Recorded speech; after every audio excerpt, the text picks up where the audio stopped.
Mesdames, Messieurs, bonsoir et bienvenue à cette grande édition d'information. Aujourd'hui, vendredi 9 février, cela fait 28 ans que les scolaires nigériens pleurent leur martyr.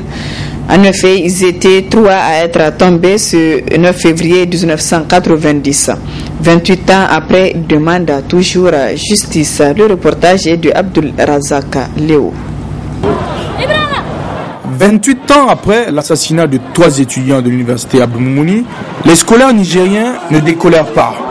28 ans qu'ils marchent à chaque 9 février, 28 ans que leurs revendications restent les mêmes, que justice soit rendue. C'est la mobilisation qui a caractérisé ces 9 février parce que de plus en plus, les scolaires sont déterminés à ce que justice soit faite par rapport à ces dossiers. Et donc s'il y a une seule rupture, c'est en ce sens. Et que les autorités doivent le comprendre ainsi. S'ils ne veulent pas créer les conditions pour qu'un 9 février, un autre 9 février intervienne. Parce que nous avions estimé que nos camarades qui ont été assassinés à main nue, injustement, lâchement par le régime d'Ali Chabou, étaient sortis pour pouvoir revendiquer leurs droits, étaient sortis pour pouvoir revendiquer plus de justice sociale, étaient sortis pour pouvoir contester les mesures impérialistes venant du FMI et de la Banque mondiale qui a institué les PASS, notamment les programmes d'acheminement structurel, et toutes choses qui concourent à engouffrer davantage les citoyens nigériens dans une situation de sous-développement extrême. Et ce sont ces causes nobles qui ont amené nos camarades à pouvoir sortir, verser leur sang, pour qu'aujourd'hui l'espace politique soit démocratisé. Et en ce vendredi 9 février 2018, tous les scolaires nigériens, toutes tâches confondues, étaient sortis massivement. Cette justice-là, nous l'exigeons, puisque c'est nos camarades qui ont été assassinés. Et nous sommes très contents, puisqu'il faut reconnaître, s'il y a la démocratie, c'est dû au combat qui a été fait. Ainsi, après cette journée du 9 février, d'autres manifestations sont prévues, notamment le 11 et le 16 février toujours. Le dimanche 11 février prochain se tiendra une journée d'action citoyenne initiée par le collectif des organisations de la société civile anti-loi de finances 2018. Les préparatifs de la marche suivie de meeting vont bon train, comme nous l'indique ici Moussa Tchangari, acteur de la société civile. Nous avons pris contact avec différentes structures à l'intérieur du pays, ici à Niamey, pour que la manifestation soit la plus grandiose possible. Parce que comme vous le savez, depuis qu'on a commencé à dénoncer, en fait on n'est pas écouté, on est pratiquement méprisé. Le gouvernement persiste ici que sa loi des finances, il ne va pas revenir là-dessus. On a commencé aussi à voir les effets de cette loi des finances. Ça touche vraiment aux revenus des gens, ça touche à la vie des gens. Je pense qu'on n'a pas besoin de grandes explications maintenant parce que les gens voient concrètement à quoi ça ressemble. Donc, puisqu'on ne nous écoute pas, évidemment, nous allons organiser une manifestation d'une ampleur, on l'espère, plus grande, aussi bien ici qu'à l'intérieur du pays. Dans beaucoup d'endroits, des gens ont déjà fait des déclarations de manifestation. Et ici même à Niamey, il y a un comité d'organisation qui est à l'œuvre pour préparer cette manif. Ce que nous souhaitons, c'est vraiment une mobilisation conséquente des citoyens. Et que les gens se mobilisent et disent que vraiment, il n'y a pas 1 milliard de solutions. Il faut absolument se mobiliser pour faire entendre raison au gouvernement. Dimanche, il n'y a aucun problème qui va se poser. Et donc les gens pourront manifester. Et donc ceux qui ont des appréhensions, ils peuvent se rassurer. Cette manif ne sera pas entravée, elle va avoir lieu. Elle sera une manifestation pacifique. Et donc les gens n'ont qu'à se mobiliser et venir. Il n'y a aucune raison, en tout cas de ce type-là, pour ne pas venir. Ce que nous souhaitons, c'est qu'elle se mobilise vraiment. Parce que contrairement à ce que beaucoup de gens essayent de faire croire, ouais, bon, la loi est déjà adoptée, elle est déjà à l'œuvre, donc on ne peut rien faire. Non, on peut faire. On peut faire changer cette loi-là. Et si les gens se mobilisent, c'est clair, on peut faire changer cette loi. Et toute autre loi qui ne va pas dans le sens des intérêts du peuple. Et puis cette brève, l'acteur de la société civile nigérienne Nuhu Mahamadou Arzika a été primé par le magazine New African parmi les 100 Africains qui ont marqué l'année 2017. Nuhu Arzika a été donc primé pour son combat citoyen qu'il mène depuis plusieurs années pour la défense des acquis démocratiques. Autre aspect de ce journal, lancement ce matin à l'école aéroport 2 de la caravane de sensibilisation sur le maintien de la jeune fille à l'école. Une caravane organisée par l'ONG FAD Niger. Le compte rendu de Asma Seydou et Abdou Nasser Seydou. Cette caravane de sensibilisation initiée par l'ONG Femmes Action Développement avec le projet d'appui à la scolarisation de la jeune vise à sensibiliser et à maintenir les jeunes filles à l'école. L'éducation se définit comme l'apprentissage et le développement des capacités intellectuelles, morales, physiques et psychiques. Mais l'accès à cette éducation est un peu difficile, surtout pour les jeunes filles au Niger, qui rencontrent des problèmes tels que la discrimination en milieu scolaire, les propositions déplacées faites par les professeurs ou les enseignants ou même les camarades de classe. Le mariage forcé qui très souvent les oblige à abandonner l'école et bien d'autres. Nous savons aujourd'hui l'éducation est un facteur incontournable pour le développement socio-économique d'un pays. Malheureusement, malgré le rehaussement du taux de scolarisation chez les jeunes au Niger, nous remarquons un écart important entre le taux de la fille scolarisée qui est de 63,9% contre 81,9% chez les garçons. L'ONG Femmes Action et Développement sait pouvoir compter sur vous pour améliorer ce taux et le maintien des filles à l'école.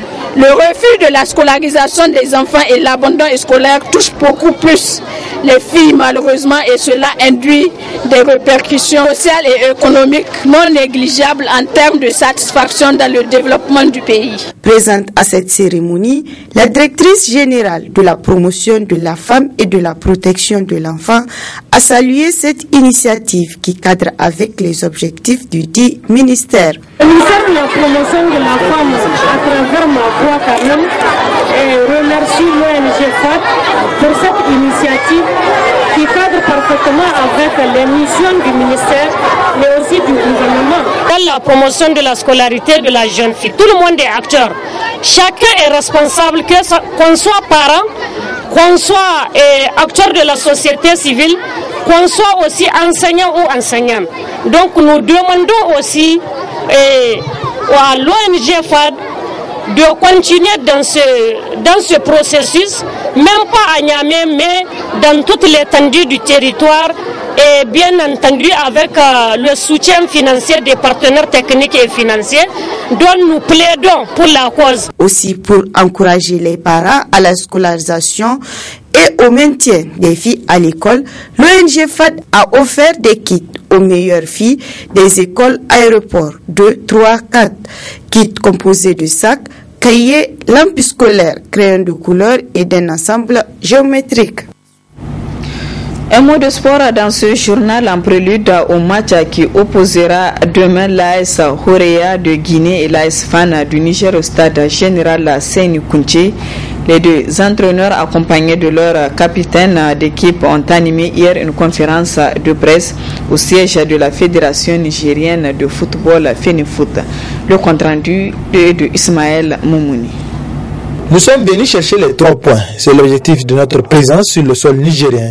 C'est ce qu'a tenu à affirmer l'entraîneur de l'équipe AC Horea de Guinée lors de cette conférence de presse. Moi, dans mon esprit, c'est sûr, c'est pour venir ici pour naturellement gagner. Parce que bon, on sait l'importance des matchs à l'extérieur, notamment le premier match, et aussi l'importance de marquer des buts. Parce que quand il y a une élimination directe sur 2 matchs, les buts à l'extérieur sont importants, donc on va essayer naturellement de le faire. Et puis après, dans l'esprit et dans l'envie, naturellement, on va venir ici pour faire le meilleur résultat. Et quand on dit meilleur résultat, ça veut dire c'est une victoire. Après, ce sont les événements du match, vous savez, je suis là pour le gérer. Et en cours de match, on verra ce qui se passera, parce que bon, on peut bien commencer le match ou mal le commencer, et puis tu es obligé de gérer à la mi-temps ou en cours de partie pour essayer de faire la meilleure performance possible. Pas question de perdre le match. Mon équipe dispose d'un mental fort pour affronter l'adversaire guinéen, rétorque l'entraîneur de l'AS Fan. Nous comptons effectivement aborder ce match dans un bon état d'esprit. Le calme est autour de nous. Pendant cette mise au vert déjà, ça fait déjà 4 jours qu'on est ouvert, qu'on prépare le match sereinement avec une grande équipe, il faut le reconnaître, qui est le lauréat de l'Athletic Club de Guinée. Donc pour le moment tout va bien, nous sommes presque fin prêts pour ce match du 10 février prochain. L'essentiel pour nous, c'est d'amener nos joueurs à une bonne fraîcheur physique le jour du match. Et tant qu'il y a ce répondant-là, j'ose espérer que l'ASFAN va tirer son épingle du jeu, comme on dit. Tous au stade général Séné-Koutié le samedi 10 février à partir de 15h30 pour suivre le match entre l'AS Orea de Guinée et l'ASFAN du Niger. Un match qui s'inscrit dans le cadre de la phase allée de la Ligue des champions africains. Le président de la Fédération nigérienne de judo a procédé hier après-midi à la cérémonie de présentation des entraîneurs de niveau 1. Ils sont au nombre de 7 techniciens retenus à l'issue de cours en ligne organisés par la Fédération internationale de judo. Le compte-rendu, Hassan Saleh Mustafa. Bientôt, la Fédération nigérienne de judo aura au sein de son staff technique des entraîneurs de niveau 1. L'annonce a été faite ce jeudi 8 février 2018 en présence des responsables de la fédération, dont Abdraman Youssouf, qui a expliqué le choix. C'est des cours en ligne. Ils ont 12 UV sur un trimestre et il faut valider 11 UV pour prétendre passer le test pratique. Donc, des 15 que nous avons inscrits, nous n'avons eu malheureusement que 7 qui ont validé 11, voire 12 UV sur les 12, n'est-ce pas? Et les autres, malheureusement, n'ont pas pu arriver donc à ce stade. Donc, du coup, c'est vrai que 7 c'est quand même la moyenne, mais nous aurons voulu avoir un peu plus, n'est-ce pas? Je pense que la deuxième session qui sera ouverte très bientôt, les uns et les autres redoubleront d'efforts, n'est-ce pas? Et ils feront en sorte que le Niger ait un nombre beaucoup plus important, n'est-ce pas? Pour qu'ensemble on puisse remonter un peu le cap. Pour Maître Mamoudou Djibo, président de la Fédération nigérienne de judo, cette activité s'inscrit dans le cadre du renforcement des techniciens du judo nigérien. Ce sont des gens qui seront aux normes internationales, qui seront au top, et comme l'a dit le vice-président, qui ne seront plus de simples entraîneurs nationaux, qui peuvent même en cas d'expatriation entraîner toute autre équipe nationale. Pour nous, c'est un motif de satisfaction dans la mesure où ce n'est pas courant. Et une deuxième formation sera ouverte dans le mois qui suit, 2 semaines après, pour que un autre cycle de formation enchaîne et ceux de nos 7 qui vont partir, qui auront la possibilité de valider par la partie pratique, ils peuvent automatiquement postuler pour faire le niveau 2. Et là, pour la prochaine session de formation, nous avons aussi inscrit environ 15 athlètes, 15 entraîneurs, pour voir qu'est-ce qu'ils peuvent faire. En fait, les 15 premiers auraient réussi s'ils avaient suivi avec assiduité. Mais il n'y a pas de magouille. Il faut aller sur le site, il faut suivre les cours, il faut répondre aux évaluations. Ceux qui suivront, s'ils s'adaptent, ils vont réussir aussi. Et le Niger risque d'être un des pays de la sous-région à disposer du plus grand nombre d'entraîneurs de niveau international. Je voudrais profiter également pour féliciter notre boursier olympique, Ismaël Alassane, parce que finalement dans sa famille il y a 2 boursiers olympiques. J'allais dire que c'est une famille de judokas. Il a déjà été au championnat du monde de Budapest en 2017 et tout nous laisse croire qu'il va franchir le même parcours que son aîné Abdou Alassane, qui a représenté le Niger aux Jeux Olympiques de 2004. La formation des cadres techniques constitue un credo pour les dirigeants de la Fédération nigérienne de judo. Il appartiendra aux différents candidats d'intensifier le travail pour gravir les échelons. Voilà, mesdames, messieurs, ici prend fin ce journal. Merci à vous de l'avoir suivi et excellente soirée en compagnie du programme de la télévision La Paris.